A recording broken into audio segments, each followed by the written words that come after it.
prove that otherwise. We're going to prove it completely different.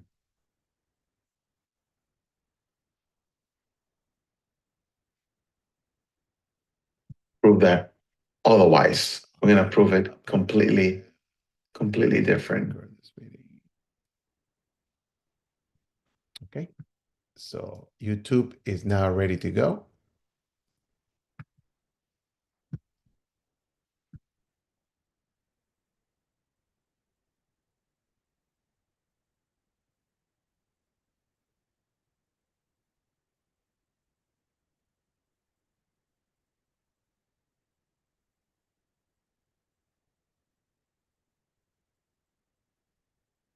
Okay, now that YouTube is gone, I'm going to close this as well. And close this as well. And I'm going to start with this.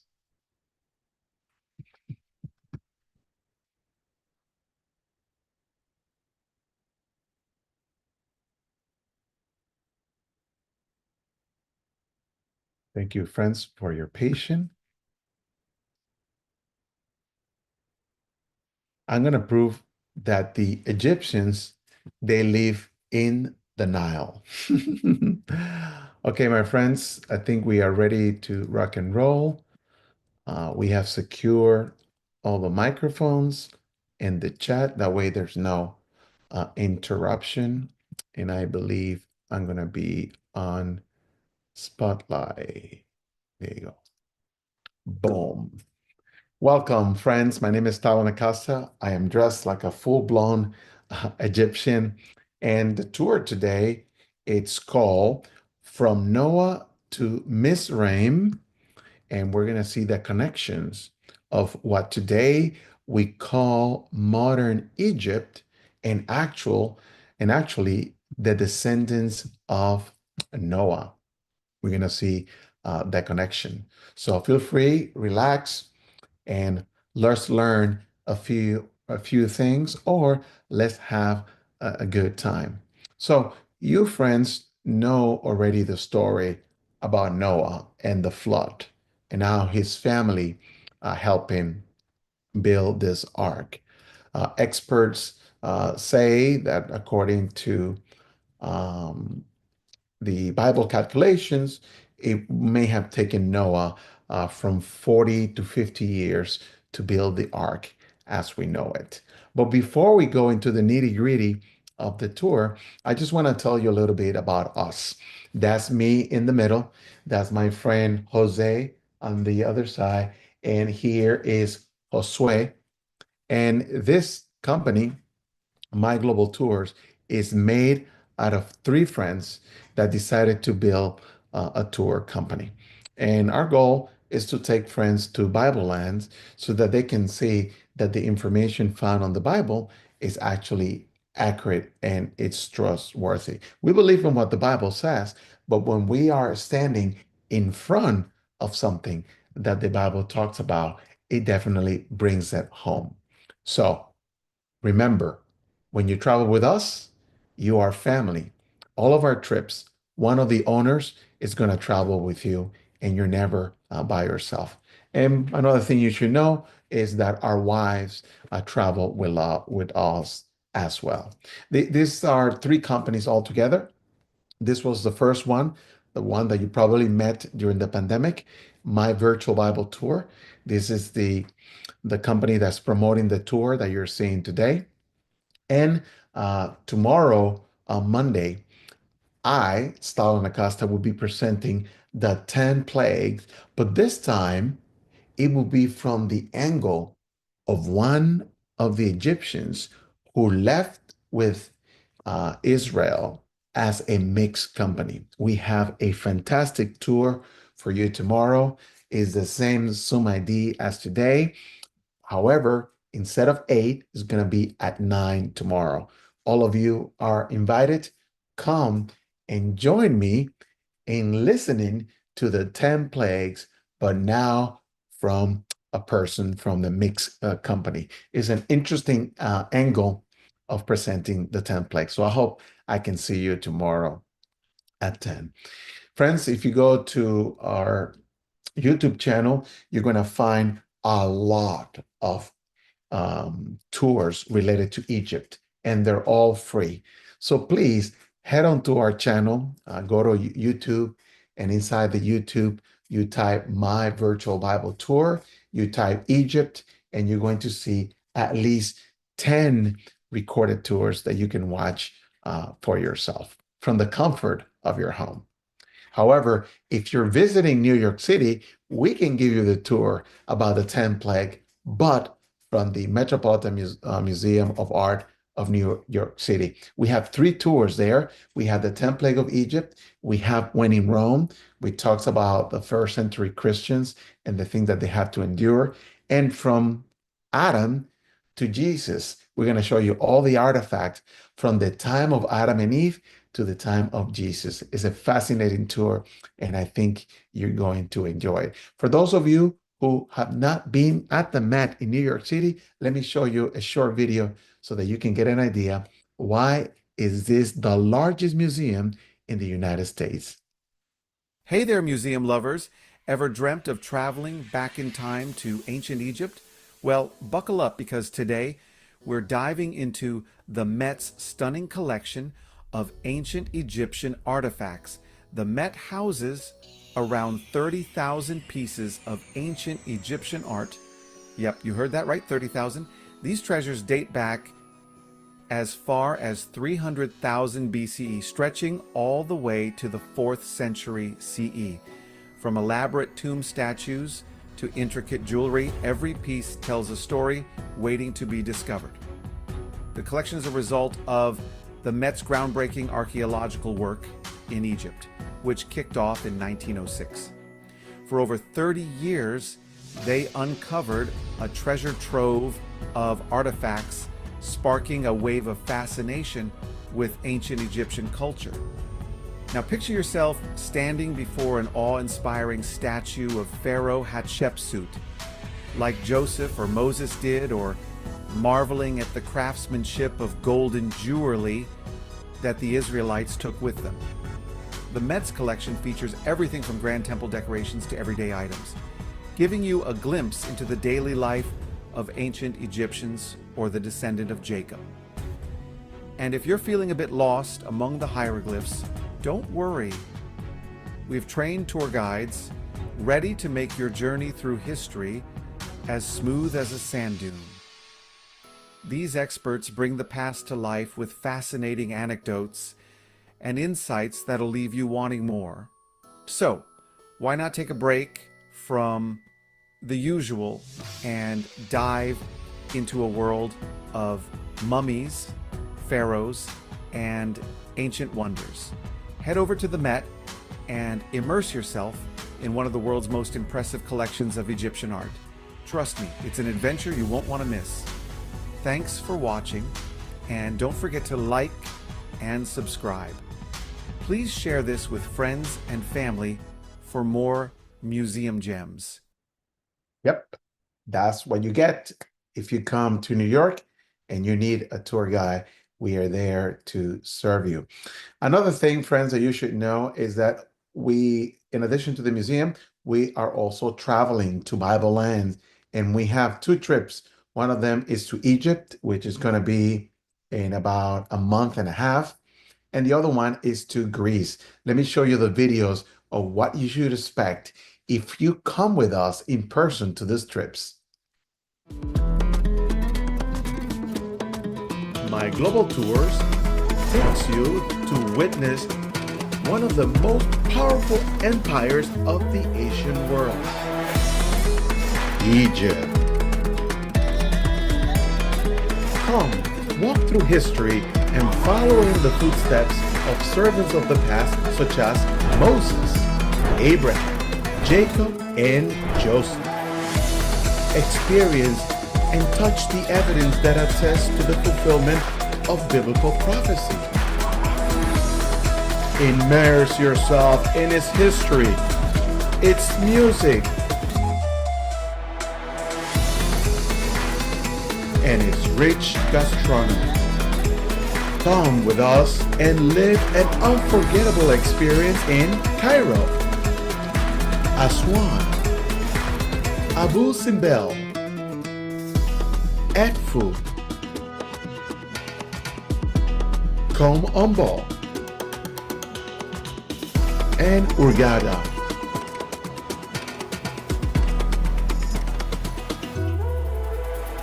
Sail on a cruise along the waters of the legendary Nile River.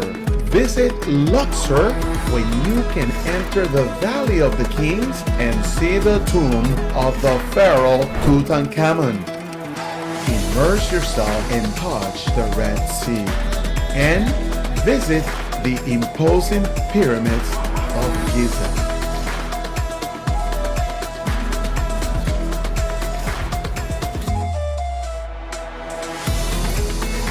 Enjoy this and much more on this unforgettable trip that will strengthen your faith.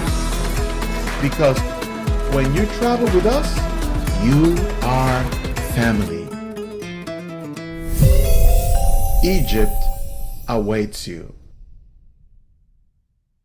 For reservations, call 203-533-2576 or visit our website. All right. So that was Egypt, and now I'm going to show you Greece.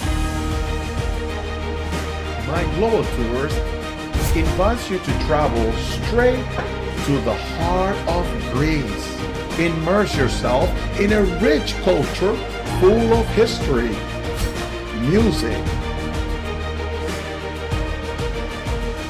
and delicious food.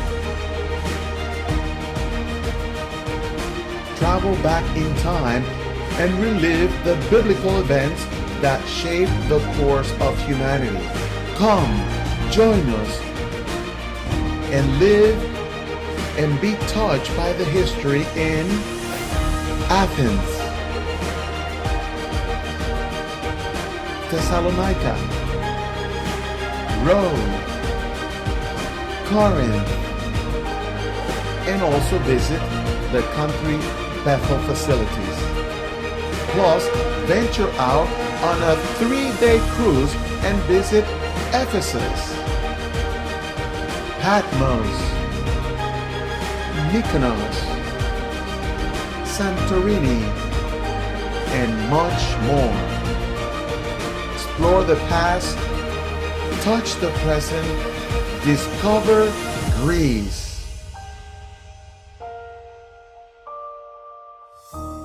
For reservations, call 203-533-2576 or visit our website. So there you have it, friends. Whether you are joining a virtual tour or you see a museum tour or you travel with us, you are with family. To start the tour, it is important to understand that Noah was the 10th person in line when you have to look at from top to bottom.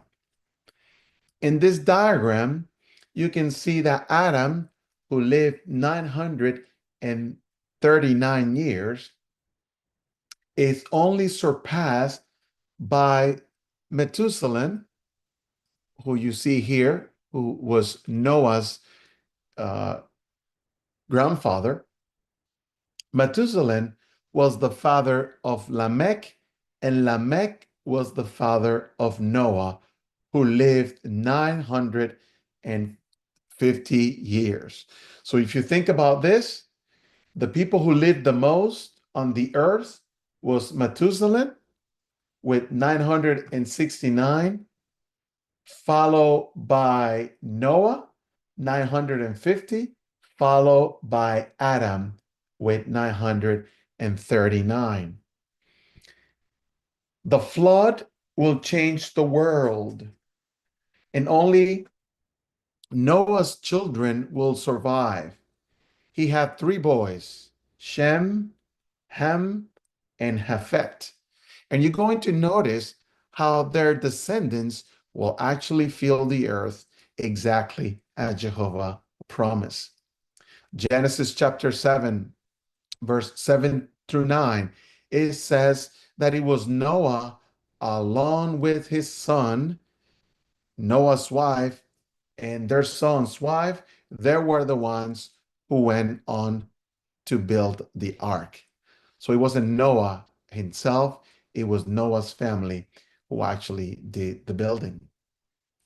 In this tour today, we're going to talk about how the flood described in Genesis actually help us understand where humanity came from and how Noah's son, Shem, Ham, and Japheth became the ancestors of all the nations that we know of. The picture that you're seeing on the screen is actually my background. According to the Bible, this is how the children of Noah, where did they go? Where did they split to actually populate the earth? For this tour tonight, we're going to focus on Ham because he's the one that will choose the African country. And he has some interesting descendant. We're going to focus on Mizraim, but in another tour, we're going to talk about Nimrod. We're going to talk about Assyria, and we're going to talk about Babylon. For today, we're going to focus about Mizraim and the origin of Egypt. Friends, if you're interested in We can watching say another tour, that it all started with Noah, and one of his sons was Shem. And when we talk about Asher, we're talking about Assyria. yeah. And And that tour is called Nineveh, and you guys are invited to watch it. welcome to our So, with that in mind, Mizraim was the son of Ham, as you saw, a grandson of Noah. His name is often associated with Egypt in the Bible. And Mizraim is considered the forefather of the Egyptian people. So Jehovah's people are connected with Egypt in more ways than one. It's so connected that Mizraim is the Hebrew word for Egypt. If you come with us in May to Egypt, you're going to hear Mizraim very common. It's a word that they use a lot. So we can quickly, as you may have seen, we can quickly connect Noah's descendant to Egypt, and we can see that the Egyptian civilization developed along the Nile River is the same people that were influenced by the flood. So the Egyptians are considered one of the oldest civilization in history. That's why this trip to Egypt is so fascinating because Egypt is not only one of the seven wonders of the Asian world, but Egypt is also the first Bible world power. So actually standing in front of this monumental structures like the pyramids and temples, it will definitely help us understand how Jacob, how Joseph, Moses may have felt when they went into Egypt. We have evidence of early settlement that aligns with biblical history. The purpose of this tour is for you to have more ammunition to talk to non-witnesses about how human history agrees with the Bible. The moment we understand biblical history, then that enhances our faith. Egyptian history aligns with Bible conversations, narrative. And now it's a lot easier for us to talk even with Muslims who may be surprised of all the connections. So let's explore the what Egypt has to bring from a historical and spiritual insight, and let's get started with the tour. So you already know that Noah had three sons, and we have covered that correctly. And here's the map that more or less allow us to understand how they were divided, how each one went to a different location of the planet. Japhet according to Genesis chapter 10, verse 2 to 5. He has seven sons, and they took the area of Europe and Asia. Ham, as described in Genesis chapter 10, verse 6 to 20, have four sons, and they took the southwest of Asia, Canaan, and also Africa. And Shem, where the word Shemitic come from, they took the Middle East. And when you hear the term on the news, anti-Semitic, this is the root word that they're referring to. So Arabic, Jews, they all fall in that category. So with that understanding, let's get into the first time that the word Egypt appears in the Bible. And this is found on Genesis chapter 12, verse 10. Can anybody give me a hand to read Genesis chapter 12, verse 10? And let's read the first time that the word Egypt appeared in the Bible. Let's ask the Curry family to help us with the reading. Can you hear me? Yes. The first time the word Egypt appears in the Bible is in Genesis 12:10. Now a famine arose in the land, and Abram went down to Egypt to reside there for a while, because the famine in the land was severe. This verse describes how Abram, later called Abraham, traveled to Egypt due to a famine in Canaan. That is correct. That is correct. And friends, oh, thank you, Brother Curry, for that good reading. And this all started with Abraham's journey. He was very comfortable living in the city of Ur, that according to archaeologists was a city that had plumbing, that had running water, and he was comfortable. But Jehovah told Moses to get out of Ur and travel all the way to Egypt. And you saw the first time that the word Egypt first appeared in the Bible. It was a long road, as you can see, but the blessings were both metaphorically and literally. Abraham, through the course of his life, journeyed from Ur in Chaldea to Egypt. He had many adventures along the way. If you like to read about them, you can read them in the book of Genesis. Always an exciting read. And again, speaking of exciting stories, remember we said our story had a villain, and that villain is going to pop his head up. And this villain is described in Genesis 3:15. Along with Abraham's journey, the devil threw many obstacles in Abraham's and Sarah's way, including something that happened in Mizraim or Egypt.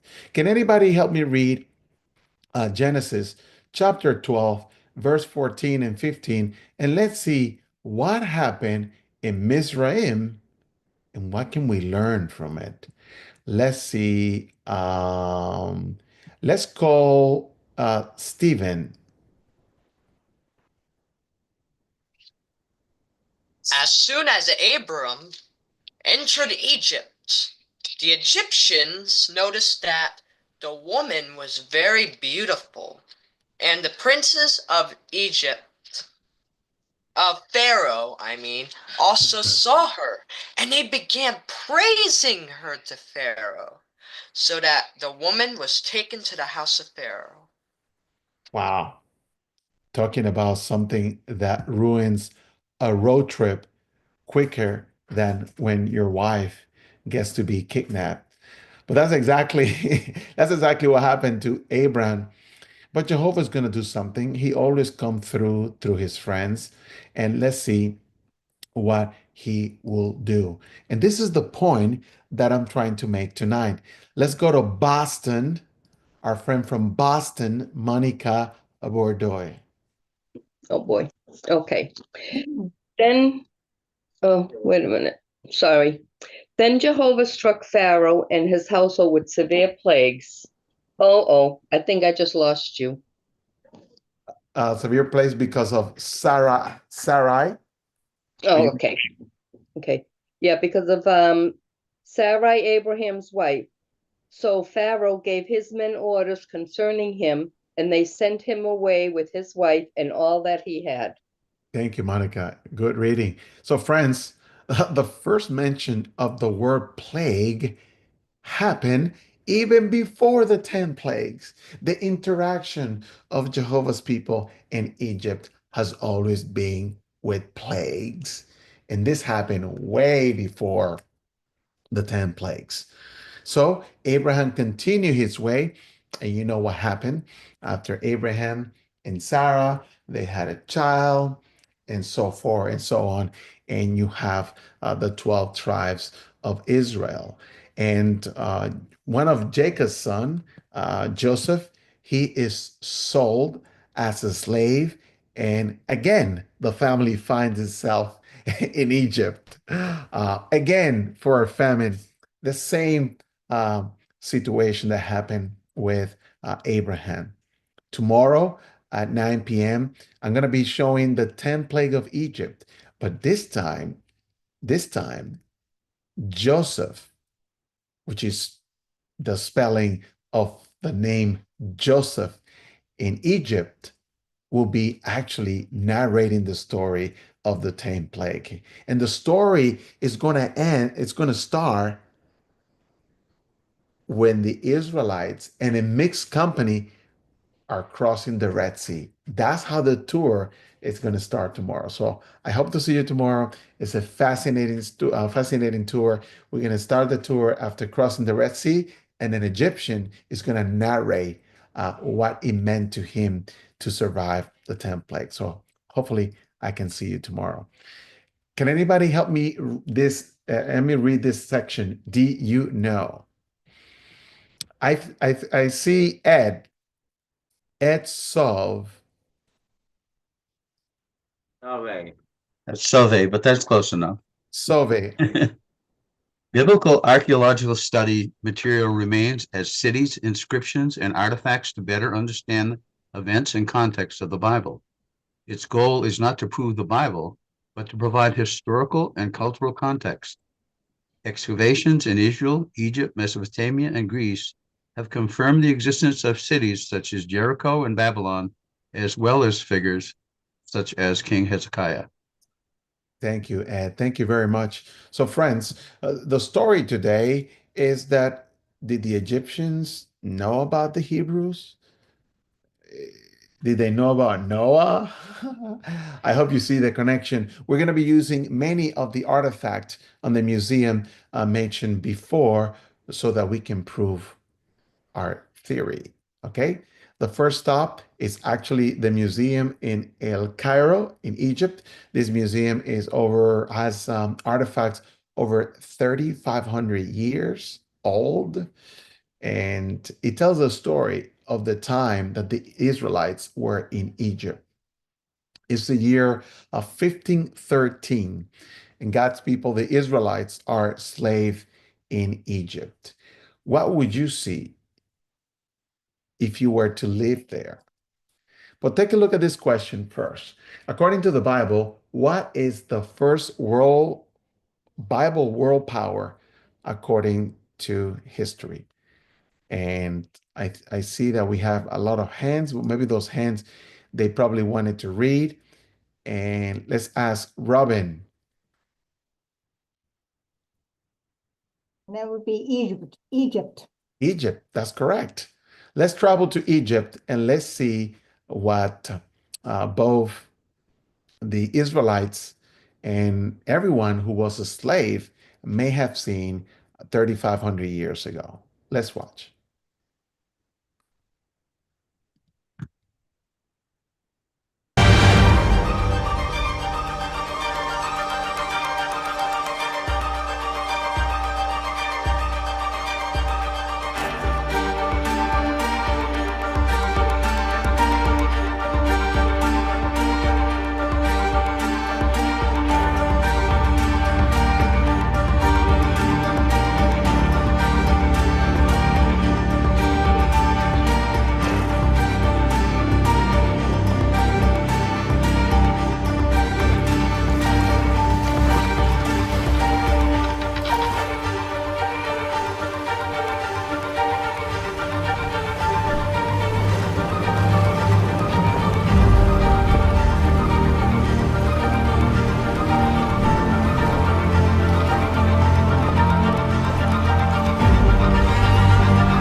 For more information about the first world power and all the Bible world power afterwards, please consult the Watchtower, June 15, 2012.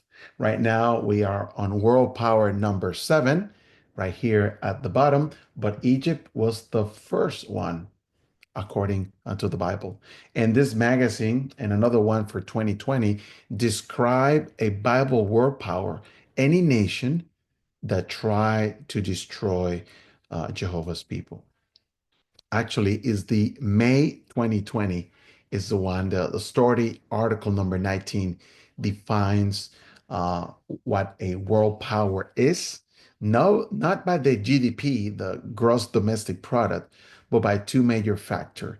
They hate Jehovah and they hate his people. And I think Egypt is the first one on the list. Because according to history, is the year 1513, the children of Israel are suffering under a bitter Egyptian oppression.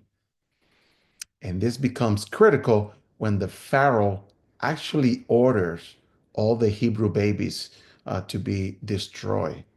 And according to history, this was a typical normal practice when the slaves will overpopulate or can even overtake the natives.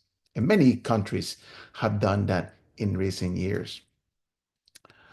Proof that the Israelites were in Egypt can be found at the British Museum and also the Met, where you can actually find bricks made out of mud and straw, exactly as the Bible had described. But there's something that we learn in the preparation of this tour is the legend of Hyksos. The legend of Hyksos is defined as follows. The legend goes like this. A Hyksos is a foreign shepherd or a foreign ruler who invaded Egypt, destroyed all the Egyptian gods, took all the gold, and left to build a city called Judah. Is this true, or is this truly a legend or a myth? Well, I see we can come to that conclusion that this is not a legend. This is something that actually um, took place. And here's something funny for you to take this tour more relaxing. Let me show you the first pyramid scan. The strategy to sell the project to the Pharaoh is to make him believe that when he dies, his soul will travel more easily through one of this. Or how about this one? You idiot, the plan goes this way. And they have to rebuild the pyramid. But friends, the pyramid that you're seeing on the screen is the pyramid that existed in Jacob's day. And you can find this in the inside of the scripture, volume 1, page 530. Can you imagine? The same pyramid that Joseph, Jacob may have seen. Now, Moses, who wrote the book of Job, wrote the following. Can anybody help me read Job chapter 3, verse 14? Job chapter 3, verse 14. And let's call, let me see. Let me see if I see any kids here. Let me see.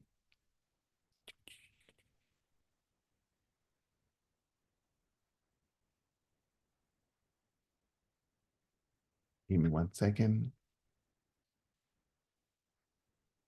I'm trying to remember the name. Stephanie Morales. With kings and counselors of the earth, those buildings desolate places. Oops, sorry. Sorry. I was trying to underline. Is this alive? Sorry. I'm gonna stop and you read. You already put yourself on mute? Okay, go No. read it again. Okay. With kings and counselors of the earth, those buildings desolate places for themselves. Very good. So what I'm gonna do is I'm going to highlight buildings, right? And I'm going to tell you what the word building literally means. So when Moses wrote the book of Job and he wrote those buildings, he was literally referring to pyramids. So Moses saw the pyramids as well. And if you come to New York and you take one of our tours, you're going to see stones actually from a pyramid. You cannot touch them, but boy, can you get close to them and you can look at them. And this is located at the Met of New York City. Another evidence that we found are the paintings. The paintings that actually support the idea that Egyptians did not like facial hair and that anybody with facial hair must have come as a foreigner or they must have come from another land. Why can we be so sure? Well, the magazine Biblical Archaeology Reviews suggests that some Egyptian ceremonial custom requires a man to prepare himself to appear before the Pharaoh. And in that case, what Joseph did to shave was actually what it was expected for him to do. And this is also talked about as one of the evidence on the Watchtower of March 2020. Friends, if I were to ask you how many pharaohs are mentioned by name in the Bible, how many would you say? How many pharaohs are mentioned in the Bible? Let's invite Matt and Dana Johnson. 8. 8. All right. How about you, Elvin Calderon? 5. 5. And 5 is the correct number. There are 8 mentions of Pharaoh, but the Bible only mentioned 5 by name. So you were close, sister. There are 8 mentioned, but there are only 5 where we know their names. And now we're going to go to another museum. We're going to go to the British Museum where we can find this papyrus. This papyrus talks about a woman that helped, a midwife that helped bring Moses to the earth. Her name is Shifra. She appears in the first chapter of the book of Exodus, verse 15 and 19. And that name is also found in this papyrus, where approximately 45 names of Asiatic or Semitic origins appears in the Bible. This is clear evidence that the Egyptians' slave foreigners included Semitic people, and Joseph was probably one of them. Interesting proof for us to share with someone to tell them, yes, we were in Egypt. Another proof that we can show that we were in Egypt is the fact that the Egyptians use wigs. The wigs that you see right now is a wig that you can find at the Metropolitan Museum of Art of New York City. Those yellow things are gold. And the wig was a representation of power.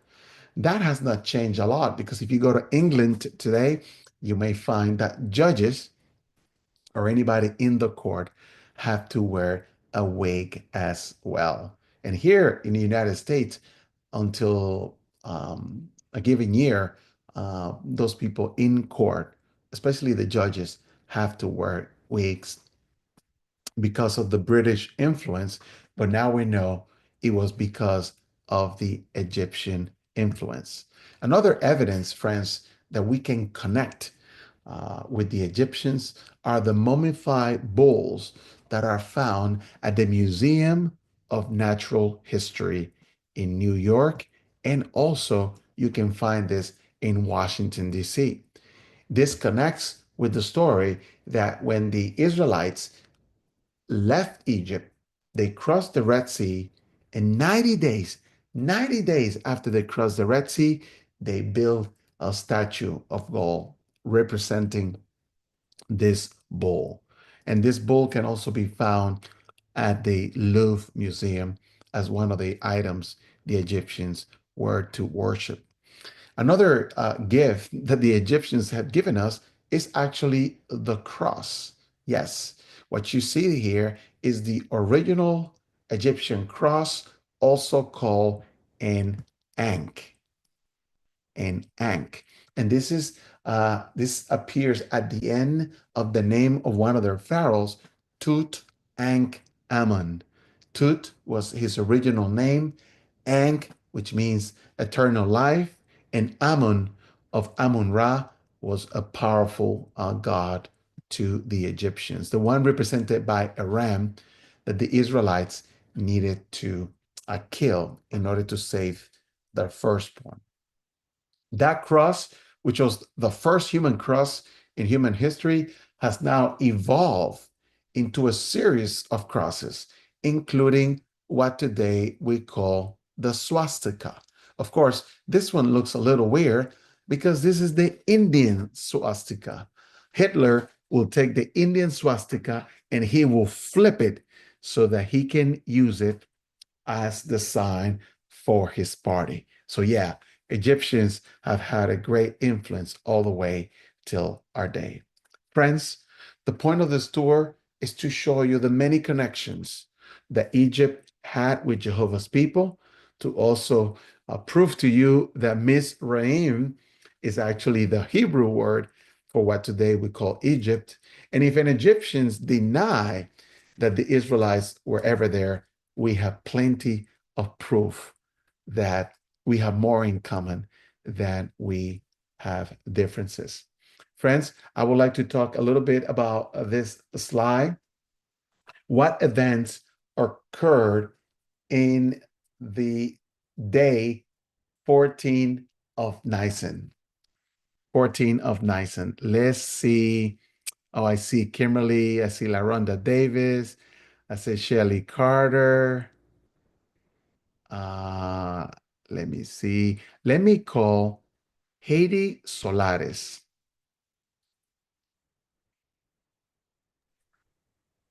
Is the Passover? Okay, that's very one. That's one of them. Thank you. Let's call Kay Collins.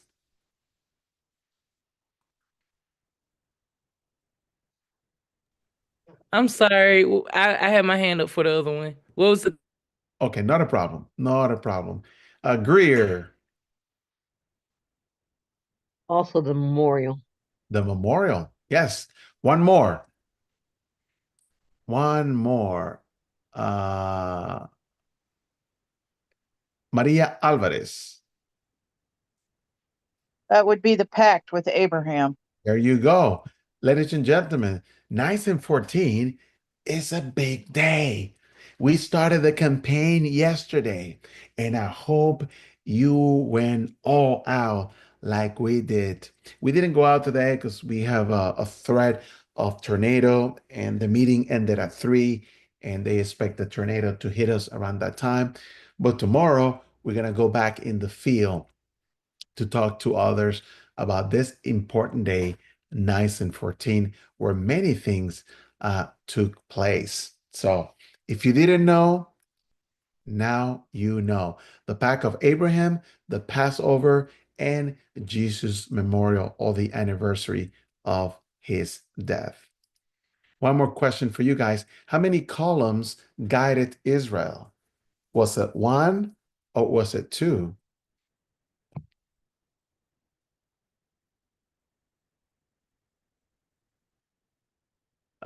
Let me see.